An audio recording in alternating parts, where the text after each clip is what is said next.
muri yeZimbabwe Fadzai Mahere Ovhura Hombe manje ozotambira kunonyudza nekuti otsoma finance minister Mthuli Ncube achiti aiwa zvinani areason asiye basa nekuti ndiye ari kukonzeresa kutambira kwevanhu. Aiwa muri yeZimbabwe otaura mashoko kutoti aiwa ngaatobva zvake kupinda unogona, anyazoratidza kuti ane concern nemacitizens emuZimbabwe.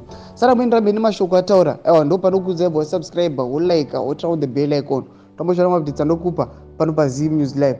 Fadzai Mahere anouya paexendo pake onyora achiti imagine having a finance minister who goes gallivanting to other countries where the economy bends. The country has yet no monetary policy for a whole quarter, the highest hyperinflation rate in the world, and a currency so worthless people throw it in the bin, yet more money is wanted on pointless international trips. Anobva posta picture aiwa vanhu vanyatsa kurasa mabhondi mubhini vanyatsa kuti aya achashandi.